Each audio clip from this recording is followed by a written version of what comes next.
Bom, a todos que aqui estão, meu bom dia, especialmente um agradecimento aos professores Mônica e Hugo, não apenas pelo convite, mas também pela oportunidade de revê-los decorrido já há pouco mais de um ano da conclusão de minha tese, da banca da qual eles tomaram parte, e posso dizer que a contribuição foi fundamental, não apenas para a discussão do assunto em questão, mas também para o amadurecimento de ideias futuras. De certa forma, a discussão que me trouxe à USP, e que tem a ver com a arquitetura contemporânea, estabelece um parâmetro de proximidade com a minha tese de doutorado encerrada no ano passado, que tinha como propósito discutir a arquitetura contemporânea, especialmente na cidade de Belém, capital do estado do Pará, tomando como referência 20 projetos construídos ao longo de pouco mais de 25 anos, e sobre os quais eu me debruçava na discussão de uma relação que eu considerava muito importante para a formação da arquitetura contemporânea local, que seria justamente o diálogo entre aspectos de natureza moderna e características regionais, ou seja, como um segmento, veja bem, é tão simplesmente uma parcela, não é a grosso modo todo o panorama da arquitetura contemporânea local, mas sim como essa parcela, feita a partir dessa relação entre o moderno e o regional, constituiu uma arquitetura que eu diria específica para a localidade em questão, uma arquitetura adaptada aos condicionantes físicos, geográficos, históricos, e ao mesmo tempo que lança a mão de artifícios de projetos próprios da cultura moderna. Convidado então a participar deste seminário, cujo seminário anterior eu também estive presente, mas tomando parte da plateia, como aqui hoje vocês estão, eu me abro então a pensar o que seria a arquitetura contemporânea em Belém, tomando como base o ano 2000, de 2000 para cá. Que produção seria essa? E aí, obviamente, o leque de possibilidades é maior e é um tanto quanto diferente do que eu analisei até então. Porque o objeto da minha pesquisa, ele ia de 79 até 2007. E convidado pelos professores citados a participar desse evento, seria importante que a discussão ela desse conta de projetos de 2000 para cá. Então, obviamente, o mote ou o foco da pesquisa anterior ele não poderia ser apenas ele o objetivo dessa pesquisa, ou pelo menos dessa apresentação. Deveria, então, dilatar um pouco mais a percepção sobre essa arquitetura contemporânea e entendê-la como a possibilidade de construção de um patrimônio cultural. Sendo assim, surge primeiro aquela discussão, o que é que vem a ser essa arquitetura contemporânea?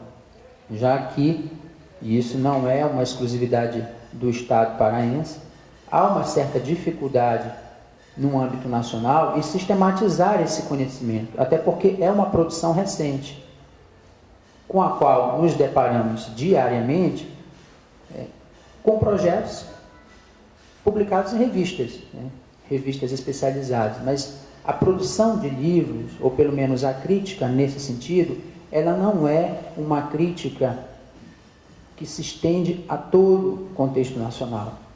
Hoje, obviamente, diferentemente de décadas passadas, a gente já tem a possibilidade de contar com publicações que vão além da produção desse eixo Rio-São Paulo. Mas do ponto de vista do Pará, do ponto de vista de Belém, é um pouco mais difícil a gente analisar isso se a gente não tem, primeiro, uma crítica local. Segundo, a gente não tem uma produção frequente de trabalhos acadêmicos sobre essa produção. Então, numa situação como essa, a gente acaba tendo sempre que estabelecer parâmetros e relacionamentos com o que acontece, a grosso modo, no território nacional como um todo, para poder entender que o que ocorre lá é, de certa forma, uma repercussão, é um eco do que acontece em todo o país. Aqui ou ali a gente consegue observar algumas especificidades nos projetos que têm a ver com a adaptação ao clima, com a adaptação à situação específica da encomenda. E aí, nesse caso, é importante aqui ressaltar que quando a gente fala em Belém, a gente, de certa forma, retoma a discussão sobre a Amazônia, ou seja, um território vasto por natureza e que tem uma geografia diferenciada.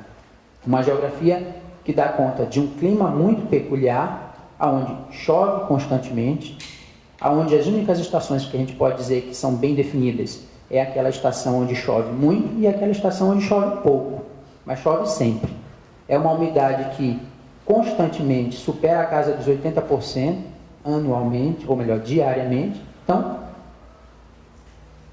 é uma situação peculiar, que exige, obviamente, situações ou soluções de projetos adaptadas a isso. Não quero dizer que a arquitetura contemporânea ela se abre, no caso do Pará, apenas a isso. Existem situações e situações. Existem encomendas em que o projeto ele não está nem um pouco interessado no aproveitamento dos condicionantes climáticos locais. Existem projetos, né, onde a climatização ela é mecânica, né, onde o edifício, por assim dizer, é uma caixa de vidro fechada em si. Às vezes é uma questão da encomenda, é uma questão da solicitação do cliente. E nessa forma o arquiteto acaba seguindo o que é possível. Outras vezes não, o arquiteto vai muito além e ele pensa numa arquitetura que eu posso dizer assim, se abre essa perspectiva de reconhecer os aspectos climáticos locais, né, do ponto de vista da orientação, e aí leva em questão a ventilação, o movimento do solo, né, e aspectos desse tipo. Bom, de uma maneira geral, o que eu poderia dizer dessa produção arquitetônica contemporânea é que eu precisei, de certa maneira, dividir em dois grandes grupos. Um grupo que dá margem para as intervenções maiores, intervenções numa escala que vai muito além do que simplesmente o edifício, em que eu chamo como arquiteturas que redefinem a paisagem, e essa paisagem eu entendo como as pré-existências. Que pré-existências seriam essas? Edifícios históricos, contextos urbanos consolidados, o próprio rio, né, que é um elemento muito importante para a vida cotidiana das cidades amazônicas. E existe um outro grupo que eu chamo nessa apresentação de arquiteturas que constroem a si próprias. Ou seja, o mote ali não é a construção exatamente da cidade, mas é primeiramente a construção do próprio edifício. O que também não quer dizer ou significa que o edifício ele se nega à percepção ambiental. Né? E, obviamente, como selecionar, então, os projetos para poder casar nesses grupos? Existem alguns critérios que são comuns à tese que eu concluí ano passado, que tem a ver com a questão da inserção no sítio, ou seja, o quão é importante aquele edifício no que refere-se à implantação no terreno, né? A própria questão da representatividade desse projeto, a possibilidade de conseguir documentação para fazer uma explanação nesse sentido, porque às vezes você não tem material publicado, às vezes o arquiteto ou o escritório se nega a crítica e nesse sentido não viabiliza material para que você possa realizar a pesquisa. Às vezes o próprio proprietário ele se coloca contrário a uma visita técnica para um registro fotográfico, né? E aí também entra um outro aspecto muito curioso que tem a ver com a questão material, ou seja, como é que é utilizado o material na realização desses projetos.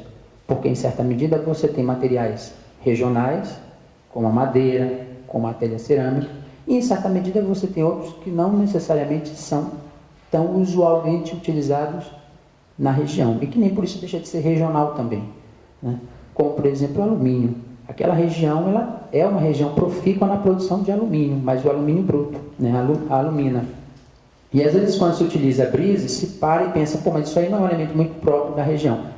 É uma questão de adequação, é uma questão de saber utilizar o elemento para aproveitar-se dos condicionantes climáticos, né?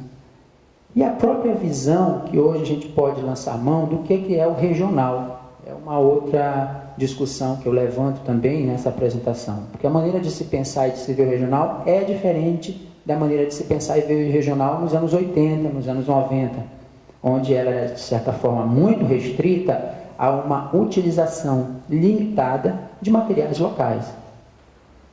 A questão do regional ela foi analisada não apenas em função da lógica estrutural, mas também das demandas programáticas, ou seja, o moderno ele estava sempre presente nos projetos analisados em função dessas duas questões, assim como o regional em função de um ajustamento e de uma interpretação do próprio sítio. Esses dois aspectos, eles de certa maneira são retomados na discussão dessa produção que eu procuro mostrar para vocês. O que a gente tem aqui? A gente tem uma localização do Estado no contexto nacional e, especialmente nesse ponto vermelho, a posição da principal cidade, a capital do Estado. Mas entendam, a apresentação ela não ficará restrita apenas à produção existente nesta cidade. Mas é bom que se retome a importância dela no contexto estadual, a centralidade que ela exerce, até do ponto de vista de atração de oportunidades para os arquitetos, para os escritórios de arquitetura. Então, a maioria dos projetos ainda se encontra na área de influência desta cidade, se não nela, na região metropolitana da qual ela é o polo de atração. E aqui uma foto que, de certa forma, sintetiza um pouco a nossa localização geográfica, ou seja, uma localização junto ao rio. Nós temos aqui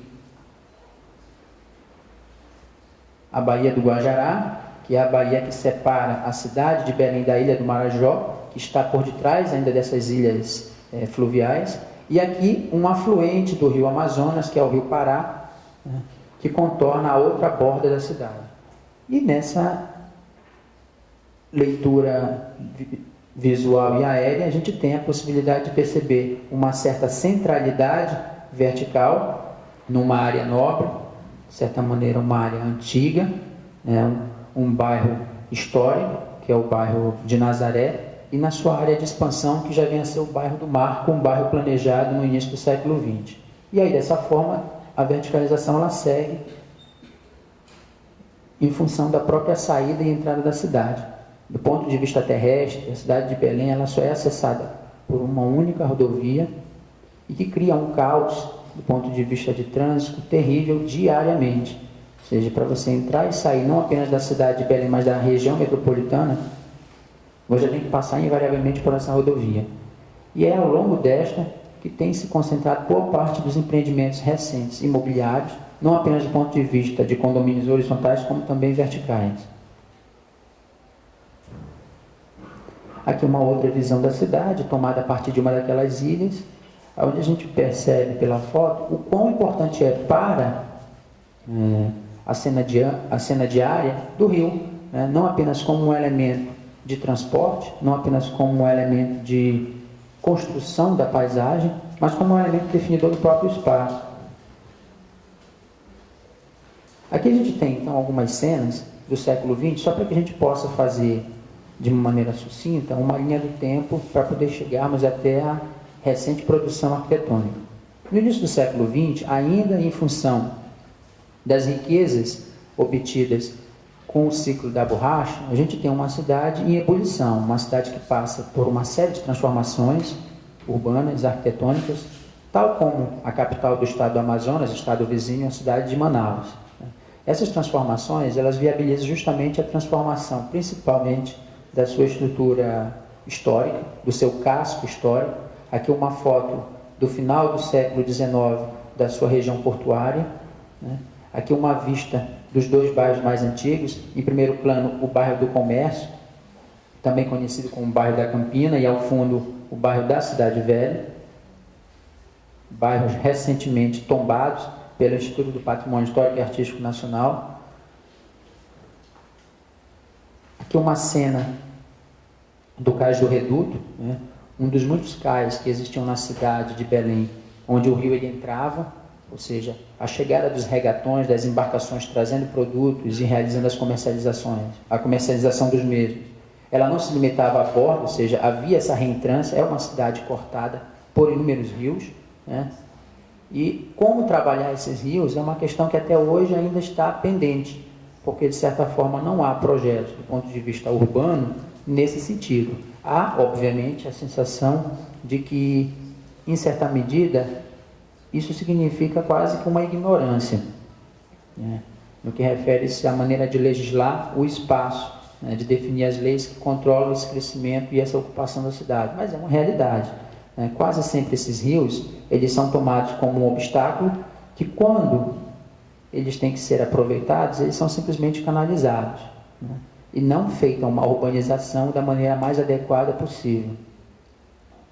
Aqui um processo já de transformação da área do cais, ou seja, a construção dos galpões do antigo porto, já com estrutura em ferro importada da Europa, da Alemanha, da Inglaterra e da Escócia.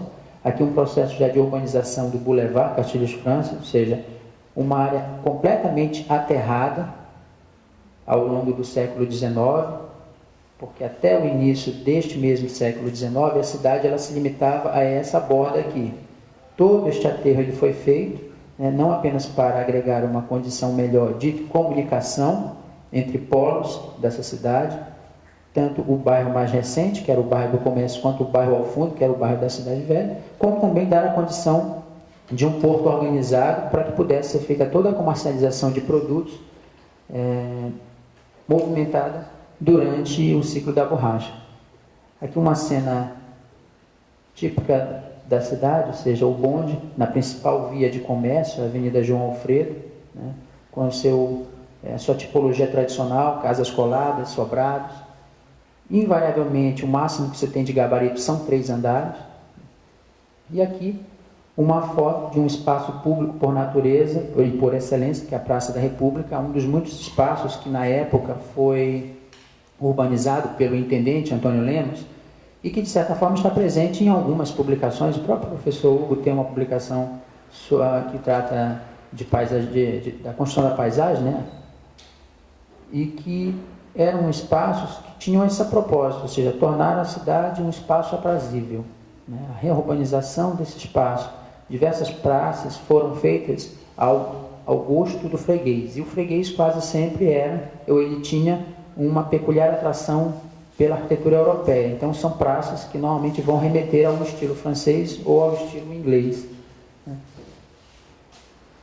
E aqui nós temos o processo de verticalização, tomando corpo e forma já ao longo dos anos 40 e 50, naquela que era a principal via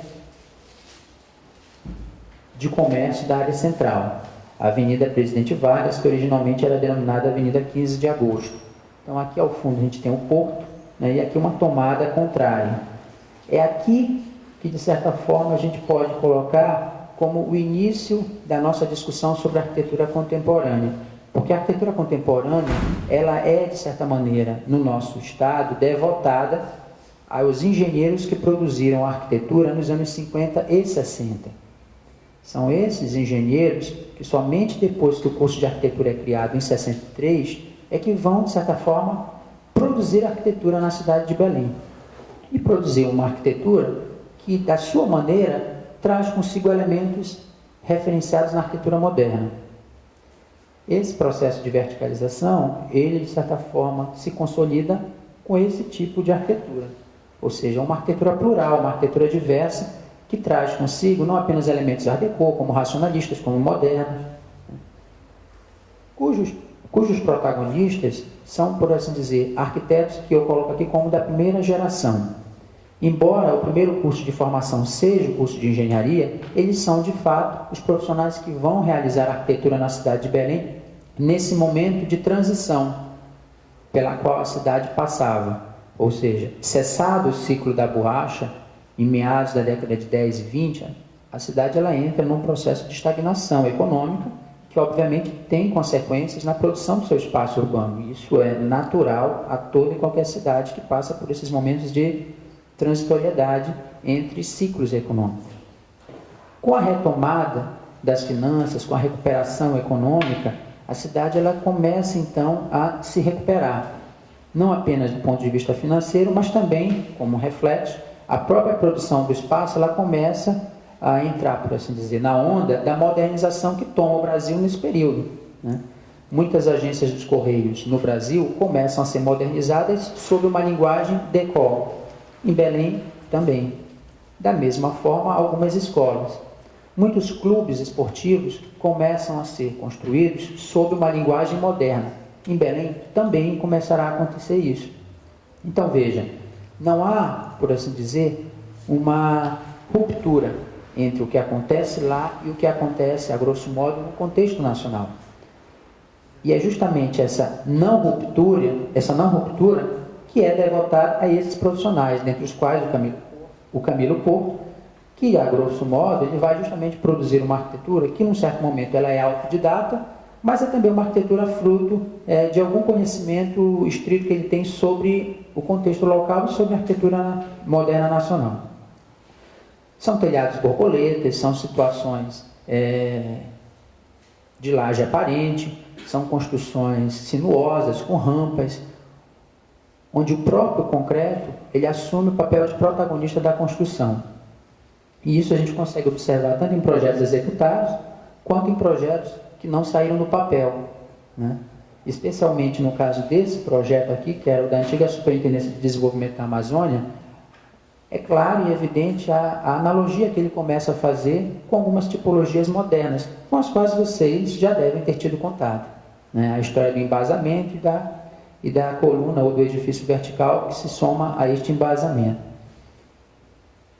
Outro profissional, ainda atuante, inclusive, vem a ser o engenheiro arquiteto Alcir Meira, que também segue pela mesma linha, ou seja, de uma arquitetura que é moderna por excelência, não apenas no trato do material, mas também na valorização da estrutura, e isso é notório nesses dois projetos, tanto o Estádio Olímpico, que foi, de certa forma, a proposta do governo para sediar a Copa, mas que acabou perdendo o espaço para a cidade de Manaus, como também dessa sede da Procuradoria Federal, ou seja, a estrutura é o protagonista. O concreto aparente, ele assume na arquitetura desse profissional uma importância seminal, mas nem por isso ele deixa de abrir mão para situações como essa, né? A construção do campus da Universidade Federal, aonde ele lança a mão de artifícios adaptados à questão local. O telhado aparente, a varanda, a veneziana, uma implantação um tanto quanto elevada do solo em virtude da umidade ascendente, que é muito forte na região, né? A própria implantação, né? Veja, aqui ao fundo existe justamente o rio Pará, né? O rio que contorna essa orla, né? E que é um elemento de valorização na construção desse campus. E por fim, nós temos esse outro profissional, o arquiteto engenheiro Milton Monte, e este sim, por assim dizer, é o profissional que não apenas se abre a perspectiva de fazer arquitetura moderna, como a gente observa nesse projeto, como a arquitetura regional. E essa, eu diria, a arquitetura regional no sentido estrito, ou seja, é aquela arquitetura que lança a mão de elementos próprios da cultura construtiva e tradicional local, né? É o tijolo vazado, é o telhado cerâmico, são os grandes panos de telhados, com as suas inclinações adequadas e convenientes para as situações de ventilação, de chuva, de sombra, né, de sol. E que eu poderia dizer, tem como o exemplo paradigmático esse edifício, né, já abandonado, que era o pavilhão de recreação do Interpass, né, que era um clube esportivo, um clube, melhor dizendo, de lazer, que existia num distrito da cidade de Belém, que é a Ilha de Mosqueiro, e que hoje está completamente abandonado, mas cujas imagens e o próprio esquema realizado pelo próprio arquiteto deixa bem evidenciado o que é essa arquitetura amazônica para ele. Ele, por assim dizer, foi o principal arquiteto regional da nossa cidade. Infelizmente, não foi aquele que teve a maior repercussão. A maior repercussão a respeito dessa arquitetura regional, ela recaiu sobre um outro profissional que acabou, na verdade, sistematizando o conhecimento que foi colocado em prática pelo Milton Monte. E aí é um problema sério. O fato de que ele produziu muito, produziu uma arquitetura importante, considerando essa adaptação ao meio, mas ele não conseguiu sistematizar, tornar esse conhecimento um conhecimento ou uma informação publicado. Conclusão, quem conseguiu fazer uma arquitetura também de qualidade, mas teve essa competência, ou seja, de tornar isso publicado, é que acabou adquirindo os louros da vitória. Então, quase sempre, com exceção, e eu acho que uma das primeiras passagens tem a ver com a revista Projeto, em texto do próprio professor Hugo, e também na publicação Arquiteturas no Brasil, 1900 a 1990, é que esse projeto e esse profissional, ele é, de certa forma, resgatado. Ou seja, ele teve uma participação muito forte, muito incisiva na produção de arquitetura regional, mas uma arquitetura regional responsável, do ponto de vista da sustentabilidade, do ponto de vista da realização de um produto adaptado aos condicionantes climáticos locais, mas que, de certa forma, não tornou isso um conhecimento escrito, né? O escrito dele era a própria obra. E aí nós chegamos, então, a esse momento de inflexão, ou seja, a produção desses três profissionais, ela de certa maneira se encontra, ela segue em paralelo e se encontra em 1963, quando os três profissionais, eles de certa maneira assumem uma importância muito grande na formação do primeiro curso de arquitetura da cidade de Belém, isso na Universidade Federal do Pará. Havia uma necessidade por parte deles de legitimar um conhecimento, de legitimar uma produção, enfim, uma atribuição que eles tinham, ou que eles se assumiam, mas que não era legal. Tanto que este curso, quando ele é criado sob duas turmas, né? Existia um curso de adaptação profissional e existia o curso de graduação normal. O curso de adaptação era aquele que justamente ia absorver os engenheiros atuantes no mercado que praticavam arquitetura com um tempo máximo de 3 anos de duração, dentre os quais os 3 arquitetos, ou melhor, os 3 engenheiros que eu acabei de mostrar, né? O Camilo Porto, o Alcimeira e o Milton Monte. E é nesse processo de construção de uma faculdade, a gente tem também a disseminação da própria arquitetura moderna. Embora na década de 60, eu não tenho isso como um movimento tardio, porque isso aconteceu também em outros estados. No próprio estado do Paraná, no estado vizinho ao de vocês, esse movimento ou esse fluxo de arquitetura moderna no ensino acadêmico ele também vai acontecer por volta desse momento. E aí o que vai acontecer? Muitos profissionais vão migrar pelo Brasil para constituir os corpos docentes dessas universidades, dentre os quais uma série de professores oriundos do Rio Grande do Sul. E o ensino que começa a ser trabalhado é justamente um ensino de viés moderno, ou seja, uma maneira de disciplinar melhor um conhecimento moderno que até então não era oficial na cidade de Belém. E aí eu poderia dizer, esse conhecimento, com o tempo, ele apenas se consolidou. Até hoje, a prática de ensino, ela é uma prática que leva muito nesse sentido, de pensar o projeto, né, de desenhar o partido em função dessas práticas modernistas.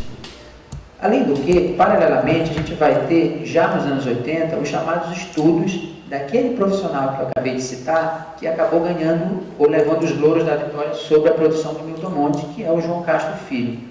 Quando eu falo ganhar, de maneira alguma eu assumo aqui uma questão depreciativa, até porque o Castro ele sempre foi uma pessoa extremamente colaboradora para o material que eu apresentei, o material que às vezes eu tenho sobre arquitetura. É que o próprio comenta a respeito que, de fato, como ele foi discípulo do Milton, o Milton ele não teve essa preocupação e ele conseguiu perceber o quanto era importante sistematizar o conhecimento sobre arquitetura, inicialmente de cunho residencial, uma arquitetura adaptada aos condicionantes ambientais locais. E esses estudos eles vão acabar resultando na sua dissertação de mestrado na Universidade Federal de São Carlos, como também ele vai ganhar premiações, né, na Bienal de Arquitetura na Bulgária, como também na Bienal em Buenos Aires, ou seja, premiação por obras realizadas pelo mesmo e que se abre essa questão, ou seja, de fazer uma arquitetura responsável, mas que tem muito a ver com aquele momento histórico, ou seja, um momento de se fazer uma arquitetura adaptada ao meio, uma arquitetura regional, mas que seja responsável.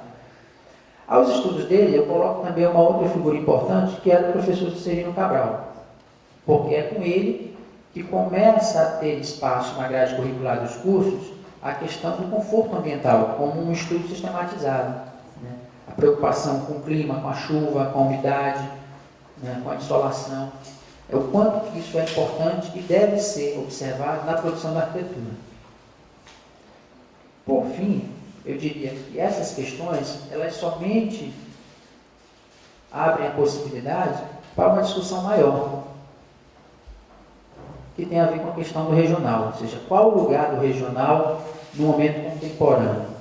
Haja vista que aquela moda, ou que aquele mote regionalista, se ele não se esgotou, ele de certa forma já não está mais presente entre nós, com a mesma força que nos anos 80 e 90.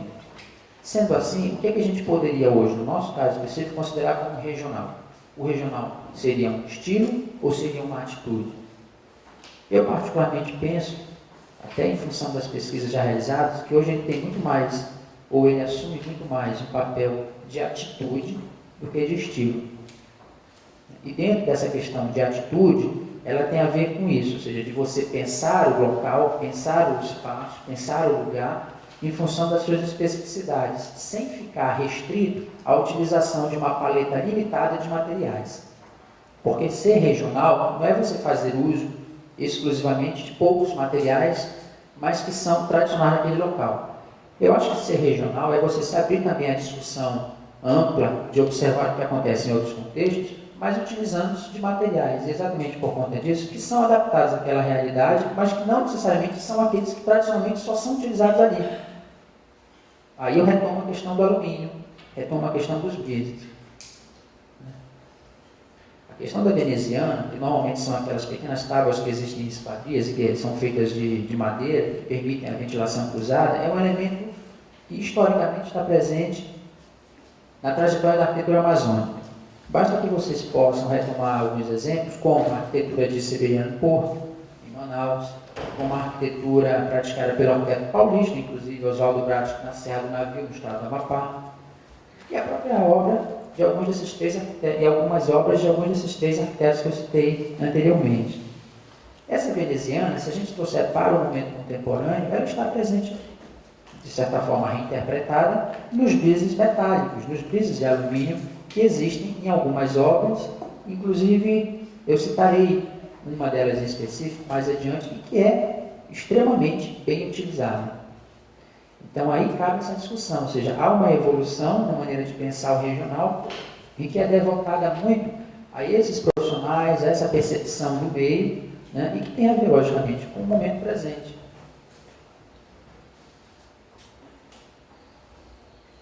No processo de evolução, eu abro então a discussão para pensar que profissionais então vão se formar nessa universidade a partir dessa leitura do ambiente, né? De que o regional ele não pode ficar restrito apenas ao sítio, o regional ele tem que se abrir essa possibilidade do diálogo, da conversação, da atualização, e que obviamente a arquitetura contemporânea ela é, acima de tudo, uma arquitetura constituída pela pluralidade. É uma arquitetura que eu diria, cuja identidade de si, ela é a diversidade. Ou seja, essa variedade de características advindas de lugares por vezes distantes e diferentes, é o que constitui essa pluralidade que representa a arquitetura contemporânea. E nesse contexto, eu coloco aqui alguns dos profissionais cujas obras a gente vai passar aqui. Não tanto como um álbum de figurinhas, mas como uma maneira de entender um pouco esse panorama contemporâneo. Alguns desses profissionais, eles são conhecidos pelo próprio nome. Outros são conhecidos, na verdade, pelo nome do seu escritório. Muito em função do fato de que alguns desses escritórios, especificamente como a DPJ, constituída pelos dois profissionais abaixo, e por um daqueles professores gaúchos, que eu comentei ainda há pouco, que se deslocou do Rio Grande do Sul para Belém, nos anos 60, para fazer parte do corpo docente do curso de arquitetura da Universidade Federal, é um escritório constituído desde os anos 70, e que desde então trabalha em três segmentos especialmente: o segmento do restauro, o segmento da arquitetura hospitalar, a divisão do Estado, uma pauta colocada em discussão ano passado, que não sei se todos vocês souberam. Se essa divisão tivesse acontecido, talvez até fosse mais fácil diluir essa quantidade enorme de profissionais que se formam. E eu não estou aqui colocando a minha posição favorável a isso, até porque eu não sou favorável à divisão do Estado, nunca fui. Mas eu vejo que ela seria uma possibilidade nesse sentido, porque você abriria de fato outros dois centros com esse caráter, ou seja, com um caráter agregador como polo para justamente essas pessoas se deslocarem. Porque hoje o Estado, da maneira como ele cria uma área de concentração muito grande na cidade de Belém. É a cidade principal por conta do aeroporto, por conta da governança do Estado que se localiza lá, a própria circulação de serviços e de recursos, ela continua concentrada. Então isso faz com que, invariavelmente, o mercado daqui a pouco tempo ele se torne saturado. Mas aí quando a gente lança um olhar para ver quem produz essa arquitetura, a constatação que se chega é que é um grupo produzido de pessoas, é um grupo reduzido de escritórios e ateliês de arquitetura já consolidados, se não dos anos 70, já dos anos 90 para cá, com algo em torno de 15 anos no mínimo de existência, e que, de certa forma, contribui decisivamente para que não haja, de espécie alguma, em Belém, concursos de arquitetura, ou de ideias ou de projetos. Isso não existe em Belém. O último que aconteceu, e mesmo assim foi porque houve uma parceria entre a Prefeitura Municipal e o IAB do Rio de Janeiro, foi no ano de 98, na virada de 98 para 99, visando a recuperação do principal cartão postal da cidade, que é a área do Ver-o-Peso. Acho que você já deve ter ouvido falar nessa denominação, né? E naquela oportunidade o arquiteto vencedor foi um arquiteto carioca, inclusive. Desde então, veja, já são mais de 10 anos que não há nenhum sinal de concurso de ideias na cidade de Belém. Antes desse, também tinha acontecido um em 92, cujo projeto só foi tornado possível de ser executado porque o vencedor do projeto se tornou secretário de Cultura por 12 anos. E agora ele retornou como secretário de Cultura novamente. E a esse sim, esse profissional, para bem ou mal, ele teve uma importância muito grande na transformação arquitetônica, especialmente, e aí é um problema, porque foi muito centralizada essa transformação na cidade de Belém, no que refere-se à questão do patrimônio histórico e da recuperação de áreas livres, né, existentes no casco histórico da cidade. Para bem ou mal, porque quase sempre os projetos eram apenas de autoria, ou quase sempre exclusivamente dele, né? Então perde-se aí, ou perdeu-se aí, uma possibilidade muito boa de se lançar mão de concursos de ideias, ou de pelo menos dar ao público local a possibilidade de entender e de participar do processo de construção da própria cidade. E esse, na verdade, é, simplesmente para ilustrar, uma situação, dentre tantas outras, né, que corrobora para isso, ou seja, a falta de uma produção mais diversificada do ponto de vista de profissionais.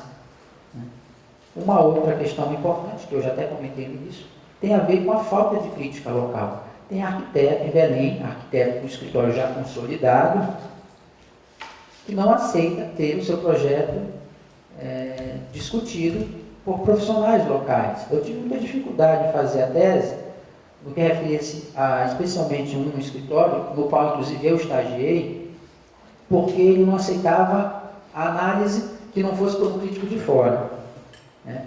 Então o escritório normalmente ele vinculava, ou ele gostava de vincular projetos na revista U ou na revista Projeto, mas não sabia a perspectiva de ter o projeto analisado por um acadêmico local.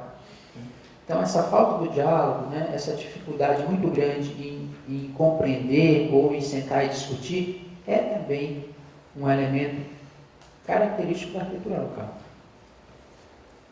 Aqui entrando então num dos grupos da divisão, e veja, não é, por assim dizer, uma divisão rígida, é uma divisão que eu assumi para essa explanação apenas para facilitar um pouco a compreensão de como esses projetos eles se colocam no Estado, mas especialmente na cidade de Belém. O que eu chamo aqui como arquitetura redefinida da paisagem é justamente aquela arquitetura que não se concentra ao edifício existente num terreno, mas sim aquela arquitetura que se abre a possibilidade de construir ou de interferir num conjunto maior de edifícios ou de espaços. Nesse círculo mais claro, a gente tem o que poderíamos chamar de o centro histórico, né? A área comercial e a área mais antiga da cidade, áreas consolidadas e que recentemente foram tombadas pelo IFAM. E esses pontos em vermelho são alguns dos projetos que eu irei mostrar na sequência e que tem a ver com esse mote da discussão, ou seja, arquiteturas que constroem ou que redefinem a paisagem. No caso dessa linha continuada, ela tem a ver com uma obra urbana que teve início em função da discussão sobre a sede da Copa, mas que como Belém acabou não vencendo, ela passou por um processo de interrupção, por um processo de redesenho, e que hoje ela foi retomada, que é a obra do BRT, ou seja, uma possibilidade de transporte público com qualidade que pudesse conectar a cidade de Belém a todas as cidades existentes na região metropolitana, ainda que pela famigerada via, que eu comentei anteriormente, que é a única via de acesso e saída da mesma cidade de Belém, do ponto de vista terrestre. O primeiro projeto, e aí eu chamo a atenção para o arquiteto Paulo Chaves, que é justamente o secretário de Cultura citado anteriormente, é uma obra que muitos já devem ter observado em revistas de arquitetura, quando o propósito é pesquisar sobre áreas portuárias que passaram por transformações urbanas. Aqui a gente tem o tradicional porto da cidade de Belém, e especialmente aqui nós temos 3 galpões. Esses 3 galpões, junto com o outro que aparece, que existe um pouco mais aqui, que tem uma dimensão menor, eles foram transformados em área de lazer, em área de cultura, em área gastronômica, e que, de certa forma, permitiram o diálogo entre a cidade e o rio. Esse diálogo tão importante, tão fundamental, que em algum momento da história ele foi obscurecido. Isso, de forma alguma, aconteceu apenas em Belém. Muitas cidades do Brasil, com o processo de crescimento, elas acabaram crescendo de costas para o rio, elemento tão importante para o seu processo de fundação e formação inicial, mas que depois acabou se tornando secundário. Nesse processo de transformação, o que ele faz principalmente? Ele substitui os paramentos metálicos e cegos das empenas maiores dos galpões por superfícies translúcidas, não apenas para permitir a visibilidade do rio para quem está dentro do galpão, mas também a própria visibilidade da cidade para quem se coloca fora deste. Se a gente considerar que internamente a pessoa vai ter a possibilidade também de observar esse casario existente de frente ao conjunto de galpões. Principalmente, eu chamo a atenção, não tanto para a intervenção arquitetônica dos espaços, mas justamente para a possibilidade de abrir essa frente marítima. Uma frente que, acima de tudo, ela é pública. Os espaços não tanto, porque toda forma de utilização de um espaço como esse exige custo, né? E as pessoas com poder aquisitivo menor, elas não têm condição de bancar muito dos serviços que aí estão, principalmente os serviços gastronômicos. Mas aquela área de frente, essa é pública, essa é uma área de ida e vinda, pela qual não se cobra para entrar, muito menos para sair, embora ela tenha horário de funcionamento. E esse horário de funcionamento ele está presente em quase todos os projetos desse arquiteto, ou seja, para viabilizar, em parte do pressuposto, para viabilizar a boa conservação, do ponto de vista da segurança, esses espaços eles têm que ter horário determinado. E eu diria para vocês que hoje esses espaços, projetados por ele, com financiamento público, eles estão em bom estado, de fato, por conta disso. Porque o povo local, de uma maneira geral, ele não é um povo muito adepto à utilização adequada do espaço. As pessoas, em Belém, como não há multa para jogar papel no chão, as pessoas elas fazem isso. Como não há multa para colocação indevida de publicidade nos imóveis, as pessoas fazem isso. Então, de fato, a cidade de Belém ela é uma cidade bela, mas é uma cidade muito suja. Então, como você também não tem um contingente policial suficiente para dar conta disso, se você não lançar mão de um artifício como esse, que muitas vezes os movimentos sociais acham que é desnecessário, o horário determinado, esses espaços eles não teriam como, já com mais de 10 anos de existência, a manter a qualidade que eles têm. Isso é um fato. Enquanto não começar a acontecer uma conscientização, uma transformação de hábito do próprio morador, não tem como você viabilizar a abertura 24 horas desses lugares. Aqui um dos galpões transformados em cinema, né, espaço de teatro e eventos. E esse, no caso, o único que foi necessário, pelas razões visíveis, né, que tivesse o paramento cego, né, um fechamento lateral opaco. Não teria como viabilizar de outra maneira.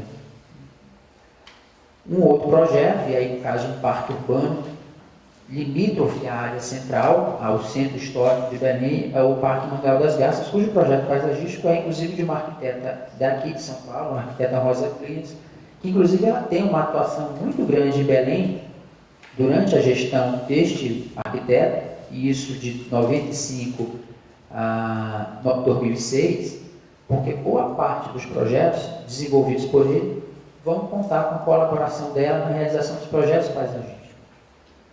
Eu diria que o propósito principal desse parque é justamente abrir não apenas uma outra frente de rio para o rio, mas também tornar acessível à população uma questão vegetal que quase sempre não está presente nas discussões diárias. Ou seja, mostrar como é possível reinterpretar esse espaço da maneira como ele talvez já foi um dia, de forma sensata, de forma útil. Obviamente que muita dessa vegetação que está aqui, que é uma vegetação de aninga, ou seja, não tem nada a ver com o nome, quando você parte do pressuposto que o nome é mangal, você imagina que exista mangue, na verdade o que existe são aningas. Muitas dessas aningas elas foram cultivadas, né? Assim como toda essa área que era uma área de charco, ela foi aterrada.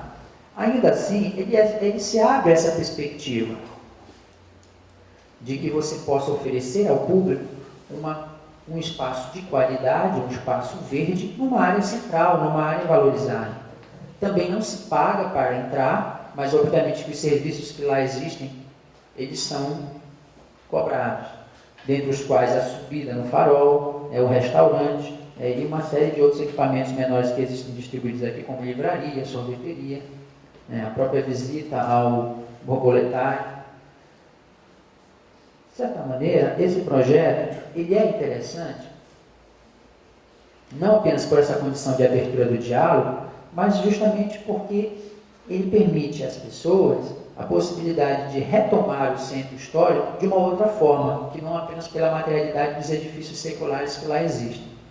Isso aqui, ao fundo, tudo é o centro histórico, né? Essa tipologia mais baixa constitui o centro histórico da cidade de Belém, o bairro chamado como Cidade Velha. Aqui as duas torres da Catedral Metropolitana, aqui uma outra obra que inclusive está sendo restaurada, que é a Igreja do Carmo, e aqui o dito Mangal das Garças. E nesse mangal eu chamo a atenção especialmente para este projeto, que é o do edifício do restaurante e do Memorial da Navegação, projeto também do mesmo arquiteto. Uma maneira que ele encontra de retomar a discussão do regional, né, mas sem necessariamente ficar reduzido a uma quantidade de materiais estrito.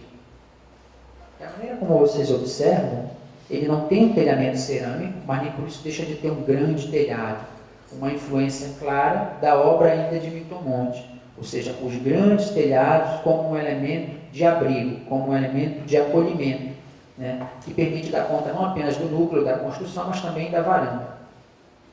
E vocês também não vão perceber, a grosso modo, o revestimento cerâmico nas paredes, né? Aqui há o contrário, há uma variedade de elementos, há a madeira, há o bambu, há o vidro, há o concreto, né? A própria cerâmica revestida com argamassa e pintada, mas nem por isso o edifício ele deixa de ser regional. E aí eu retomo aquela discussão. O regional aí, ele está na maneira como a arquitetura foi capaz de interpretar o meio. E não necessariamente regional pela tradução ou pela utilização exclusiva de materiais locais. Internamente tem essa possibilidade, ou seja, de você ter panos de vidro e a possibilidade de ver um rio. Obviamente que o espaço é climatizado. Ponto de exclamação. Se de repente faltar luz, há a possibilidade de abrir todos os vãos e a ventilação se fazer cruzada. O conforto, nesse caso, assim como também no próprio Estação das Docas, ele não está isento da utilização da climatização mecânica, é bom que se diga. Mas se houver uma pane ou uma necessidade de que ela possa ser cessada, nem por isso os espaços eles deixam de funcionar. Esse aqui já seria um projeto mais popular no sentido amplo, né? Porque esse de fato é um espaço de 24 horas. O Ver o Rio é um daqueles projetos que vai ao encontro do plano diretor da cidade de Belém. plano inicialmente dos anos 90 e que foi agora recentemente, em 2008, revisto. Nesse plano já havia a consideração para a aberturas de caminhos para o rio, ou, por assim dizer, entre aspas, janelas para o rio. Essas aberturas elas tinham que fazer em cima de áreas subutilizadas, de portos irregulares, de ocupações indevidas da borda da cidade, especialmente da borda histórica. Essa obra aqui, viabilizada pela Prefeitura Municipal, durante uma gestão do Partido dos Trabalhadores, ela contou com o projeto destes dois profissionais que foram fundamentais na cidade de Belém para a discussão do regional, para uma discussão do ponto de vista acadêmica, não apenas do ponto de vista do exercício da profissão. Como obra, eu diria que o Milton Monte ele é o representante máximo, mas do ponto de vista acadêmico, produzindo material, levantando discussões sobre o regional nos anos 80 e 90, a gente tem esses dois profissionais, além do próprio Cicerino Cabral, que eu coloquei anteriormente. Esses dois profissionais eles vão tomar parte de uma especialização ocorrida em 85 na Universidade Federal do Pará, cujo mote era arquitetura nos trópicos, ou seja, uma especialização na área de conforto. Curiosamente, ela só logrou uma turma. E a maioria dos arquitetos que se formaram, eles se formaram com uma visão bem específica do que seria a arquitetura regional. Para muitos desses, a arquitetura regional ela não deveria ser justamente a arquitetura postulada no curso, que era a arquitetura que faz uso do material tradicional. Muitos profissionais que se formaram nesse curso, eles acabaram percebendo que a visão ministrada era uma visão muito reducionista ainda, com a qual eles não ficaram satisfeitos. E essa impressão eu tenho a partir justamente de conversas que eu tive com muitos destes profissionais. Conclusão, por razões também administrativas, o curso ele não logrou uma segunda turma. A turma ela até se iniciou, mas ela não se concluiu. E pouquíssimos profissionais continuam trabalhando sobre essa perspectiva de que o conforto ele faz uso de materiais regionais.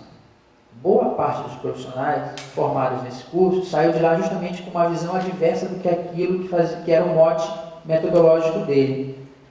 Por achar justamente que a visão regional ministrada no curso era muito limitada, aquela discussão que era moda e recorrente naquele momento, que tem a ver com o regionalismo crítico, com modernidade apropriada, ou seja, discussões levantadas não apenas na América Latina, mas também no contexto internacional, eles achavam que a visão de regional ela tinha que ser mais ampla, ela tinha que saber a perspectiva de entender o que se fazia lá fora e, por vezes, também se utilizar de soluções que se fazia lá fora para fazer uma arquitetura aqui.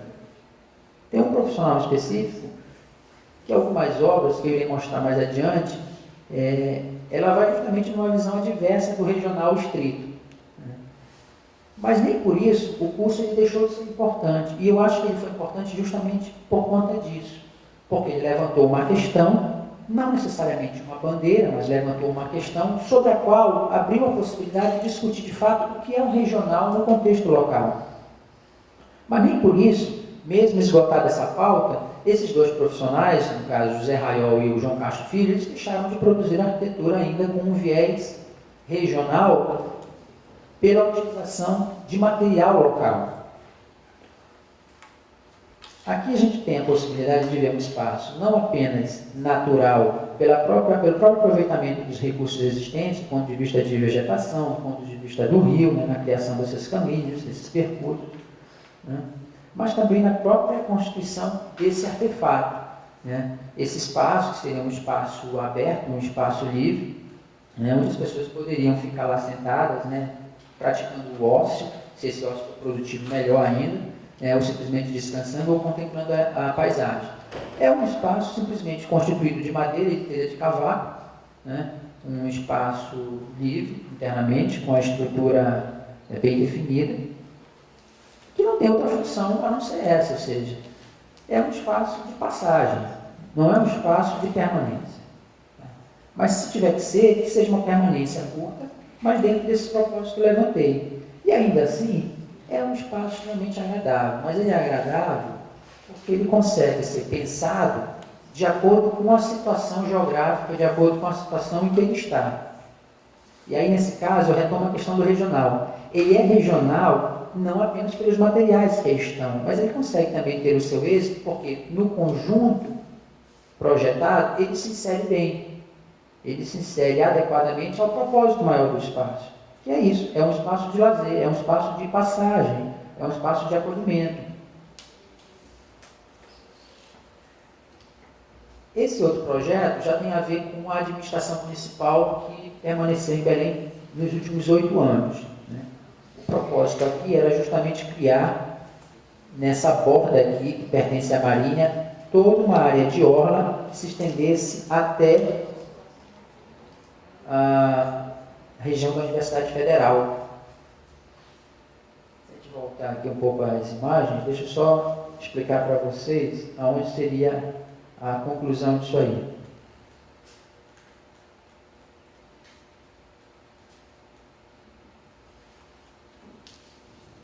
A extensão, ela seguiria por toda essa borda e se encerraria aqui, onde existe o campus da Universidade Federal do Pará. Ou seja, uma obra bem extensa, uma obra arrojada, que num primeiro momento contou com um problema sério. Ou seja, a remoção de uma série de portos irregulares que existiam nessa borda da cidade. Né?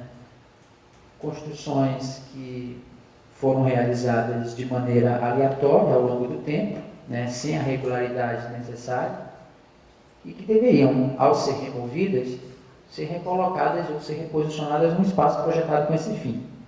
Até hoje, ainda não foi projetado esse espaço. Conclusão, o que se tem hoje de extensão aqui é uma área curta, é uma área de pouco mais de 3 km, ao passo que o projeto ele contempla mais de 20. No primeiro momento, o que é que se fez? Veja aqui o mangal bem aqui com um limite do bairro da Cidade Velha e aqui já a construção dessa orla.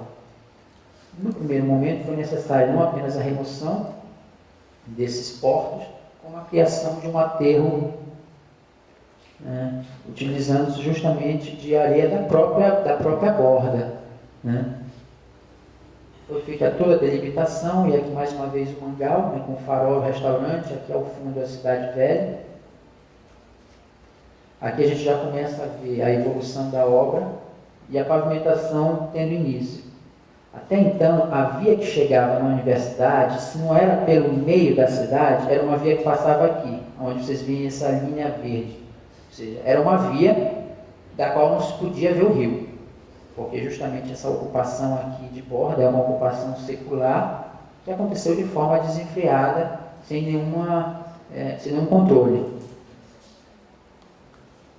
O que já foi pronto de obra é isto aí, ou seja, é uma extensão curta, pequena, né, mas que nem por isso deixou de permitir à população um espaço de qualidade, bem maior, obviamente, do que aquela primeira janela para o rio, e que mais uma vez se coaduna com aquele direito e dever, né, da administração municipal, que vai ao encontro do plano diretor, que é justamente abrir uma outra frente para o rio, uma frente de acolhimento, de observação, né, de diálogo, que possa, obviamente, ser um espaço de utilização plural pela sociedade.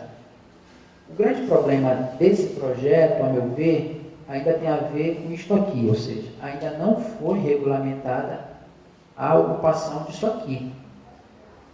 Como não foi regulamentada a ocupação, embora a gente saiba que é terreno de marinha, nada impede que uma administração municipal saia ocupando isso de uma forma regular, uma administração seguinte perceba essa irregularidade, ou simplesmente a própria população que foi removida daqui volte para cá e se assente, no primeiro momento de maneira provisória e depois de maneira permanente, como aí já estava.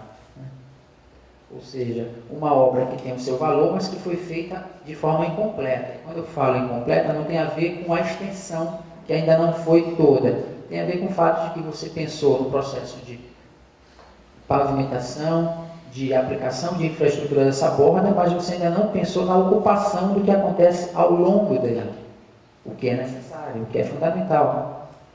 Há, inclusive, uma intenção de que essa ocupação ela aconteça como um adicional à legislação de uso e controle do solo urbano. Ou seja, seria um adicional, um adendo que pudesse legislar especificamente sobre essa borda urbana. E aqui nós temos o BRT, né? A possibilidade de justamente ter um transporte público de qualidade, com uma velocidade adequada que permitisse essa comunicação entre os municípios da região metropolitana. Essa aqui é a área de nó dele. O que é que vem a ser essa área de nó? É que na sequência, ou pelo menos aqui nesse ponto, você já tem Belém. Daqui desse ponto para cá, você já tem o município de Ananindeua, que é o segundo município mais populoso do estado.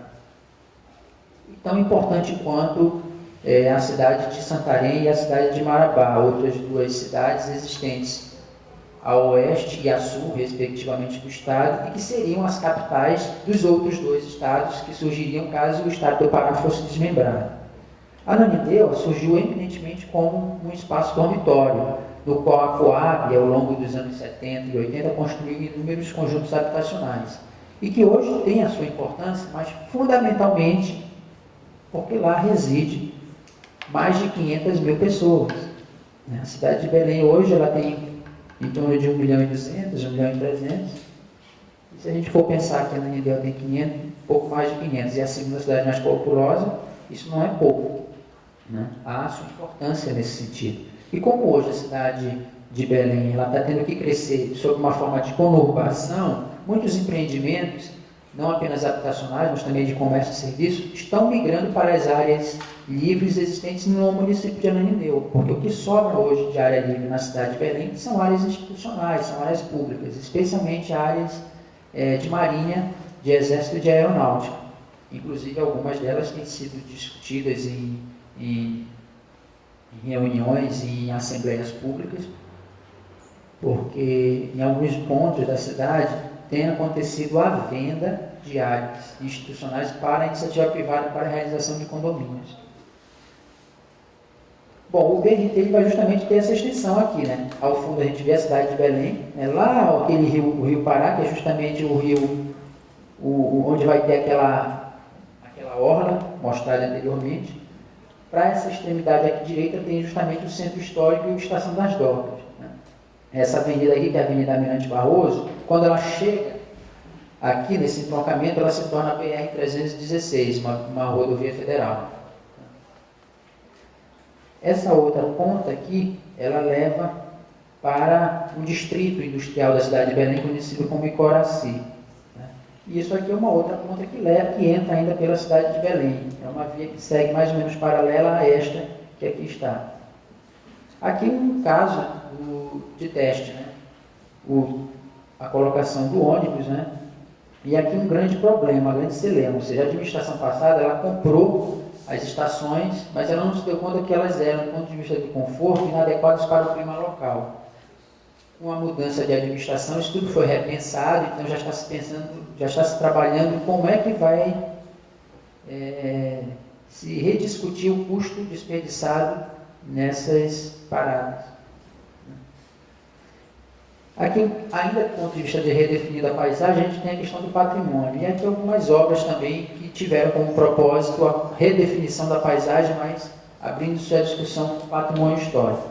Uma outra obra, também do mesmo arquiteto, aqui à frente da Secretaria de Cultura, e aqui no caso, especificamente do casco histórico, aqui ao fundo temos justamente a área do Mangal, e aqui o centro histórico, com a Catedral Metropolitana, o conjunto jesuítico e o Forte do Presépio. Ele transforma isso, com o auxílio também da Rosa Crias, de um projeto paisagístico, onde ele agrega a ele uma série de espaços destinados a museus. Você tem aqui simplesmente 3 museus: um museu de formação da cidade, um museu de arte contemporânea e um museu de arte sacra, que é um dos principais do país. Né?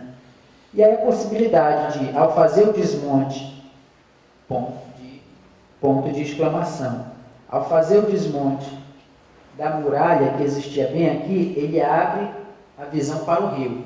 E aí entra a questão, mas essa muralha, ela precisou ser demolida, ou seja, onde é que entra aquela questão de que, se ela já está e já faz parte do cotidiano, se ela é um elemento já de muito tempo, ela já é elemento integrante do conjunto. Bom, aí é uma questão política, né? Na época, o dirigente do IFAM se colocou ao contrário, porque é um conjunto tombado. Como a administração estadual ela se coadunava com a administração federal, então o diretor do IFAM ele perdeu o cargo e o muro veio abaixo. Nesse espaço a gente tem um museu, mas também tem um restaurante aqui embaixo, que é o que a gente chama de a Casa das 11 Janelas. É um lugar extremamente aprazível. É, de certa forma, um espaço agradável. Tá? E é mais uma perspectiva que se abre de diálogo com o rio. E aqui nós temos a Feira do Ver o Peixe, que é aquele caso que eu citei anteriormente, do projeto feito por um concurso nacional. Né? Essas tendas aqui, elas são o mote principal do projeto, ou seja, a possibilidade de uma construção que pudesse ser homogênea e trazer uma unidade sem se sobressair ao conjunto arquitetônico existente e tombado. Essas estruturas, elas permitem, de certa maneira, a saída do ar quente, né? E, ao mesmo tempo, a fluência do rio, porque elas não são fechadas com paramentos verticais. Né? Tem toda essa estrutura tensionada, mas que, infelizmente, por um problema de administração, ainda não foi substituída, mesmo já cessado o tempo disto. Essa é uma obra de 2000, nós já estamos em 2012, o fabricante alemão ele tinha dado no máximo 10 anos para a substituição. Se a gente considerar que aqui há a produção de alimento, né, isso já deveria ter acontecido. E aqui, só para encerrar, a questão das arquiteturas que constroem a si próprias, nem por isso deixam de construir a cidade. Né? Do ponto de vista da moradia, essa ilustração ela destaca bem o que está acontecendo na cidade. A gente tem um centro histórico, né? E temos uma área de verticalização acontecendo nessa transição do casco histórico para a área de expansão. E aqui, mais uma vez, temos a Mente Barroso, que é justamente a via do BRT, e apenas 2 pontos de moradia de cunho social. E olha onde ele se localiza, né? Na borda, na extremidade. Aqui uma fotossíntese ainda lá do Ver o Rio, né? Possibilidade de ver a verticalização tomando corpo em áreas já consolidadas. Né? Aqui alguns projetos existentes na cidade que sintetizam um pouco o mote é o edifício em si. Tá? Não é tanto a cidade, mas a verticalização está aí para isso, ou seja, ela é feita e quem paga, quem tem condição. Nas áreas de expansão, os verticais, que nos anos 90 era comum, os chamados condomínios horizontais, agora começam a dar espaço para as torres, né, acontecendo em condomínios. E aqui eu cito os 2 únicos casos em operação de habitação de cunho social. A Vila da Barca, que originalmente era um amontoado de palafitas desta forma, e que no processo de transformação resultou nesse aglomerado, embora sem um acabamento como talvez fosse tradicional ou normal de ser observado, ela já traz consigo um sentido de qualidade melhor que existia anteriormente. A mesma tipologia ela é retrabalhada nesse residencial Liberdade, feito às proximidades do campus da Universidade Federal, né, e que tem uma diferença fundamental em relação àquele, é que agora o telhado ele já tem beirais em pelo menos 3 faces, e não mais apenas na face frontal. É uma obra ainda em andamento e que traz consigo uma série de resoluções de planta. Né? Para não fugirmos muito da questão habitacional, eu trouxe um exemplo em execução de obra unifamiliar, né, feita pelo escritório M2P, e que retoma a tradição justamente dos grandes telhados, ou seja, os telhados como um elemento autônomo, como um elemento de identidade, como um elemento fundamental e característico da arquitetura em questão. Mas nem por isso deixando de lançar mão novamente de questões caras à arquitetura local, como a varanda, né, como o beirão. Esse projeto aqui, ele não foi executado, mas eu o trouxe simplesmente porque ele abre a discussão para um fato que eu comentei anteriormente. Não existem concursos locais. Mas existe um escritório específico, que é esse que está aí, que eu diria que é a cereja do bolo, porque ele se abre a perspectiva de participar de concursos fora de Belém, como uma forma de crescimento, como uma forma de desenvolvimento, como uma forma de criação. Esse projeto, ele foi premiado, tá, nos Jogos Arquitetos de 2007, tá? Na categoria residencial, justamente porque eles se abre a perspectiva de lançar mão de um repertório moderno, mas sem se esquecer de uma série de condicionantes relacionados à climatologia local. Isso está presente, claro e evidente nas pranchas que aí estão e que fizeram parte do concurso. Tá? Esse mesmo escritório ele vai aparecer em alguns momentos durante a apresentação, muito mais com projetos não executados do que realizados. Mas é porque é uma discussão muito interessante diante do que eu já tenho falado até então. Se você não se abre a possibilidade de fazer ou participar de concursos, a arquitetura ela fica muito limitada àquilo que o cliente quer ou àquilo que o escritório pensa que deve ser arquitetura. Esse daqui é um outro projeto recente que o escritório idealizou e que está em fase de limpeza do terreno. Aqui ainda é uma maquete, obviamente, mas nem por isso a gente deixa de perceber que elementos caros da arquitetura moderna são retomados na trajetória desses dois profissionais, que é muito diferente do que a gente observa em algumas revistas de arquitetura do país como um todo. Tá?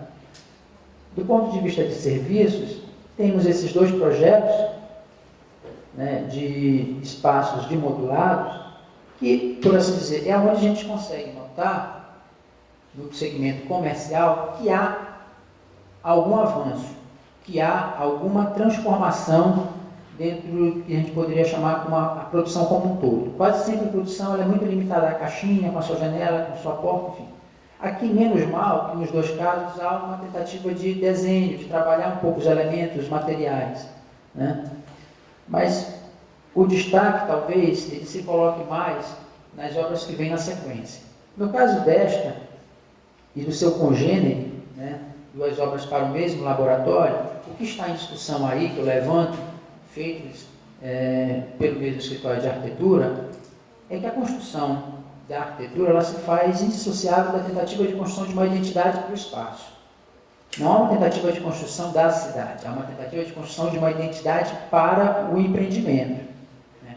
Que curiosamente são feitos em esquina, em lotes de esquina, né? Porque do ponto de vista da climatização ele é isso mesmo, essa caixa de vidro com ventilação ou com refrigeração mecânica. Caixas, por assim dizer, inertes. Né? Aqui eu retomo a discussão da feira por meio desse projeto do escritório 629, que, para quem não sabe, tem como arquiteto principal um daqueles arquitetos que questionou a validade do curso de conforto ambiental. Tá? Aqui, no caso, o arquiteto Vassalo, ele faz um projeto que procura a maneira dele, né, estabelecer algumas analogias, enfim, com tendas, elementos de outra cultura, mas que nem por isso deixa de trazer consigo cuidados, tanto na execução, quanto também na própria utilização do espaço, por conta da ventilação cruzada, da permeabilidade visual, da própria inserção no sítio, porque era um terreno complicado, um terreno triangular, na qual ele faz essa interferência. E aqui uma outra cereja do bolo, que é justamente os chamados brisas metálicos, que eu comentei anteriormente. Uma construção feita pelo mesmo escritório que desenvolveu aquelas soluções de laboratório anteriormente, e que aqui mostra como um paramento como esse pode ser utilizado, permitindo, desde com uma implantação adequada, uma ventilação cruzada, um aproveitamento, especialmente nos ambientes, nos pisos mais elevados, porque você também tem essa possibilidade de que a cobertura sirva de beiral, de não necessariamente ficar tão dependente de uma climatização mecânica. Uma outra vista do mesmo edifício, e veja, é uma arquitetura que se coloca como regional, mas com materiais que não são tão tradicionais no contexto local de Belém. Além do que, o próprio fato de que ela está elevada com esses pilotis, né, no seu solo, ela remete muito à construção palafita, ou seja, aquela construção de beira de rio, que normalmente é elevada do nível, por conta da umidade, por uma série de outros problemas, e aqui é retomada. Né? Um espaço de uso diverso também pode ser utilizado como estacionamento. E aqui algumas vistas do seu interior. Né? O primeiro espaço, que tem um pé direito duplo, logo na sequência a gente tem o terceiro piso, e aqui o quarto piso, né? Que é onde você vai justamente ter também um espaço de refeitório e consultórios. Esse centro empresarial, ele se coaduna com uma outra questão, que é como pensar num espaço ou um edifício de serviço sem necessariamente ser uma torre vertical. Nesse caso, a gente está falando de uma área tombada, as possibilidades do Teatro da Paz, uma área que tem uma série de limitações do ponto de vista de gabarito, onde a solução feita pelo escritório DPJ, que é aquele mesmo que eu citei anteriormente, que atua na área de hospital, de serviço e de restauração, ele lança a mão de uma solução como essa, ou seja, para bem, eu diria que é uma alternativa ao que acontece com o empreendimento de serviço na cidade de Belém. Não deixa de ser devotado ao pós-moderno, ou seja, formas diversas constituindo um espaço ecumênico. E, obviamente, que é uma construção que é repleta de espaços vazios na sua planta, para justamente satisfazer essas curvaturas, essas superfícies inclinadas que aí estão. Do ponto de vista educacional, temos aqui a Acrópole, que é uma construção que se enquadra no Centro Social Santo Agostinho, ou seja, faz uso de elementos metálicos, né, faz uso de concreto aparente, mas dentro de uma percepção regional. Mesmo com vidro, e aqui a gente tem a biblioteca, ou seja, um espaço que normalmente é climatizado, a gente tem aqui a possibilidade de repensar o espaço de educação se abrindo à cidade. Se não a cidade como um todo, porque você normalmente tem os muros fazendo ou servindo de limite para aquela construção, você tem a possibilidade de se abrir ao próprio espaço do terreno. Porque não é muito comum isso. Normalmente as escolas e as instituições de ensino em Belém, elas são constituídas por corredores fechados, normalmente o corredor central, e as janelas são aqueles espaços herméticos onde a janela é extremamente reduzida, então simplesmente para a entrada de um risco de luz, né? Aqui um centro tecnológico no campus da universidade, aqui uma maquete, também da MES 29, e aqui em execução. Um projeto que retoma a questão do telhado borboleta, uma pretensão a um jardim elevado, por assim dizer, né? Enfim, algumas formas que rememoram a tradição moderna. Novamente, o 629 é aqui como um elemento símbolo do BRT, porque aqui é o limite.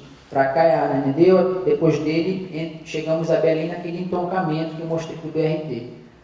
Um projeto que o próprio arquiteto assume que é muito mais uma imagem do que um exercício de pensar a cidade. Mas nem por isso deixa de chamar a atenção a execução, o cuidado que esse arquiteto tem, e até porque tem sido uma trajetória constante dele, a utilização de elementos verticais, seja no retrabalho de orlas em cidades do interior, seja na construção de equipamentos urbanos, como paradas de ônibus, e construções mesmo, como vocês observam lá, e aqui, que é um projeto recentemente contratado pelo governo do estado, de um terminal hidroviário do município de Inhangapi. A estrutura fala por si, a arquitetura do espaço é a própria estrutura. E institucional, nós temos aqui uma série de espaços de eventos, né? Temos o hangar, que é um espaço também, cujo projeto inicial é coordenado pelo Paulo Chaves, o famigerado secretário de Cultura que eu citei anteriormente, né? E aqui um custo exagerado, uma obra de mais de 30 milhões, onde na verdade o que você fez foi reutilizar um galpão que já existia. Talvez fosse melhor ele tivesse feito um projeto novo, com um valor alto e agregado como esse. Mas nem por isso o espaço ele deixa de trazer consigo um interesse.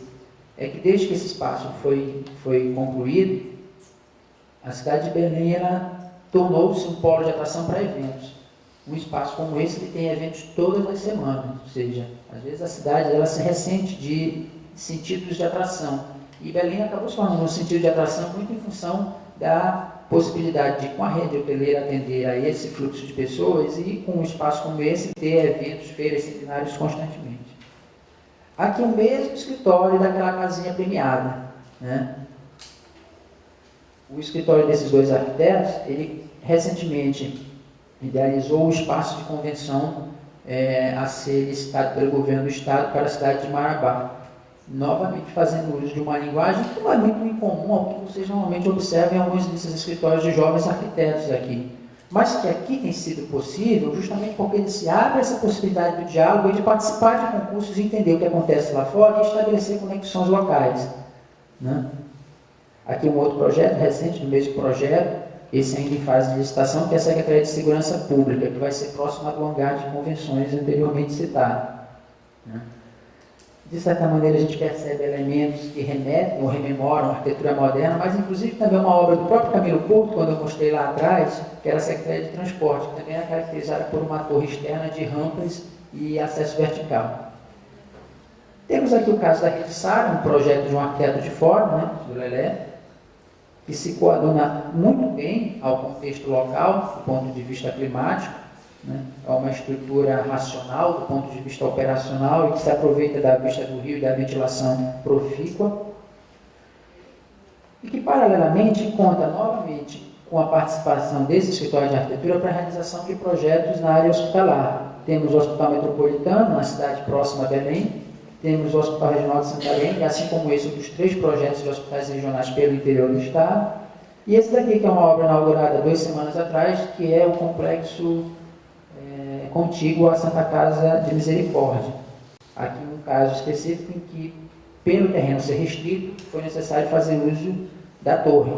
Enquanto que nos outros a gente tem a possibilidade de ver um edifício mais pulverizado no terreno, e normalmente a arquitetura hospitalar ela pode acontecer dessas 2 maneiras, ou seja, valorizando a horizontalidade ou, em virtude às vezes da exiguidade do terreno, a verticalidade. Eles aqui abrem mão dessa segunda alternativa para realizar. Veja, não é uma arquitetura interessante do ponto de vista da beleza, mas eu diria que é uma arquitetura interessante do ponto de vista da padronização e da regularização com a qual esse tema, a saúde, ela vem sendo tratada pelos governos, mesmo que em gestões diferentes.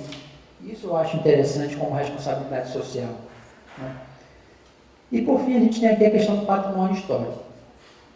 Em Belém, assim como em muitos lugares do país, a gente vê situações como essa, ou seja, um condomínio aqui, uma academia e a casinha que sobrou, né? O ambiente que sobreviveu. Quando muito, o condomínio vertical, ele vende a propaganda de que vai preservar o patrimônio, mas é dessa forma, ou seja, ele recupera o edifício, porque esse é um terreno de 2 frentes. Ele recupera o edifício com a suposta intenção de fazer lá o salão de festa. Mentira, na verdade o salão de festa ele existe, tem esse prédio.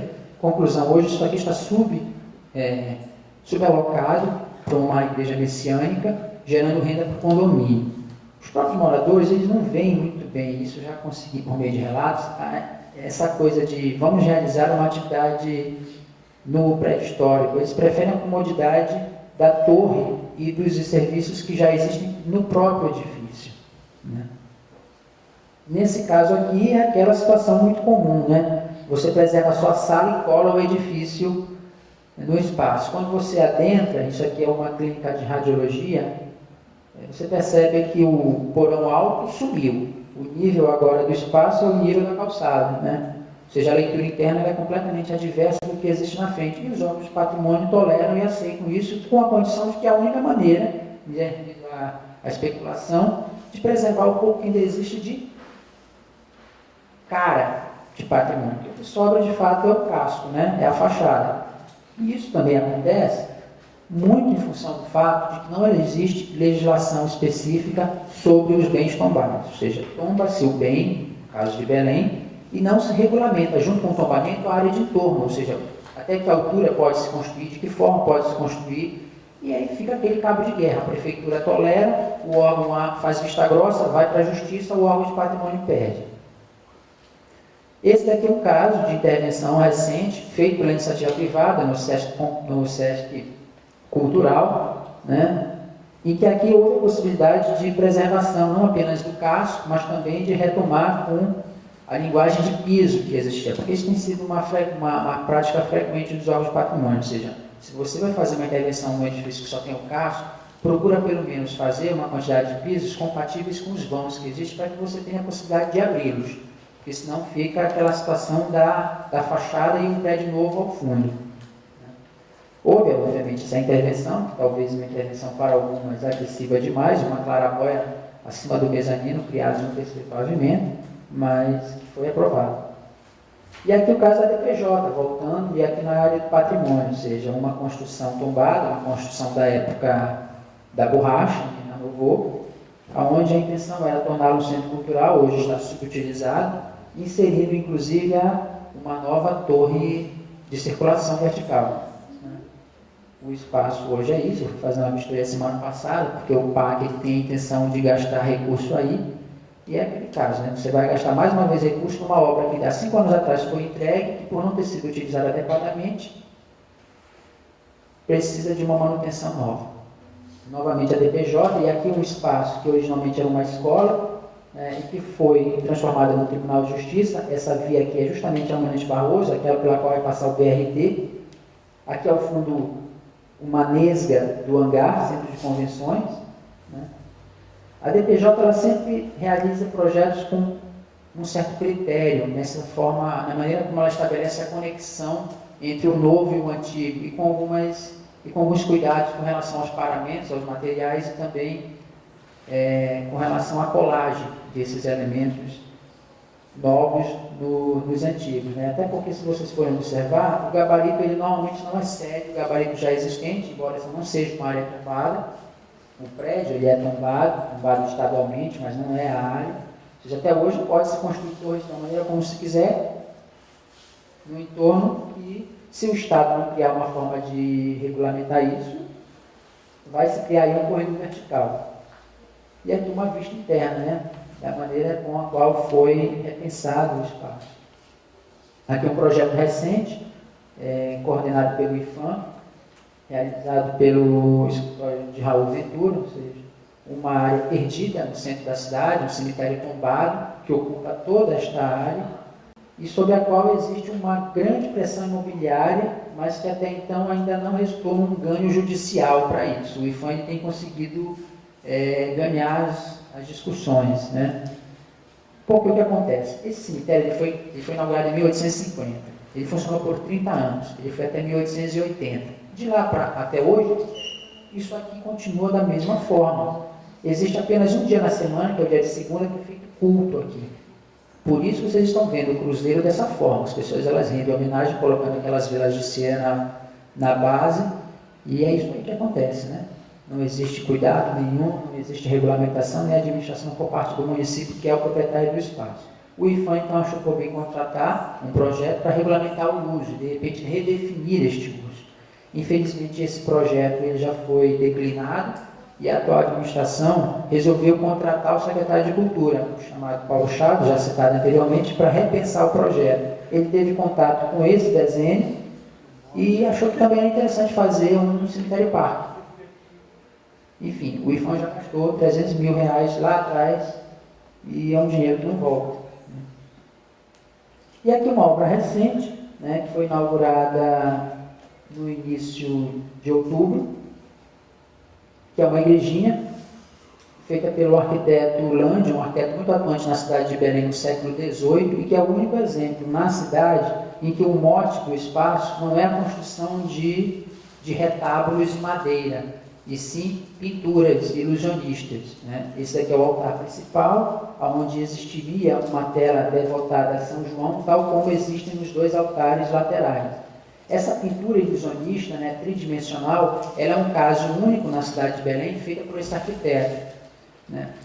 Porque ele não dispunha nessa oportunidade de mão de obra para a realização de altares de madeira trabalhada, então ele optou pela representação pictórica, né? Infelizmente, com o tempo, essas obras elas foram antes do espaço ser entregue à igreja, a igreja ela já tratou a administração de colocar uma série de imagens que às vezes acaba dificultando a percepção espacial do mesmo, que inclusive é curiosa também pelo fato de que ele é uma edificação de planta octogonal, embora externamente a gente tenha a sensação de que seja um edifício de planta quadrada, que é encimado por uma cúpula que não é visível externamente, porque por sobre ela existe um telhado cerâmico.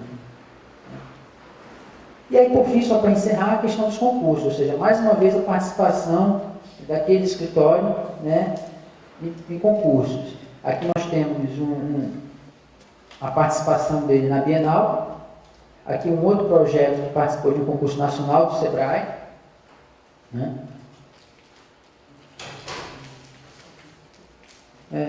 Foto da Compege.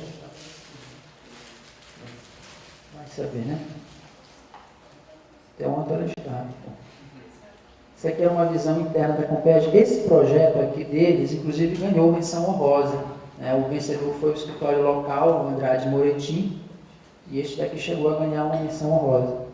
E por fim, a gente chega então na questão das considerações. Né? O que eu tenho a dizer é simplesmente que a dificuldade de uma crítica, a dificuldade de uma produção de conhecimento sistematizado dificulta consideravelmente o diálogo acerca do que é essa arquitetura contemporânea, né? De como ela se coloca diante de nós, embora seja uma produção que diariamente nos deparamos, vendo cenas como essas que eu mostrei, projetos numa escala maior, numa escala menor, uma construção nova, ou então uma construção que estabelece uma relação de proximidade ou de conexão com um edifício histórico. E penso que é necessário cada vez mais que essa discussão ela seja colocada, inclusive, dentro da própria academia. Porque se isto não acontece, você acaba formando profissionais de revista.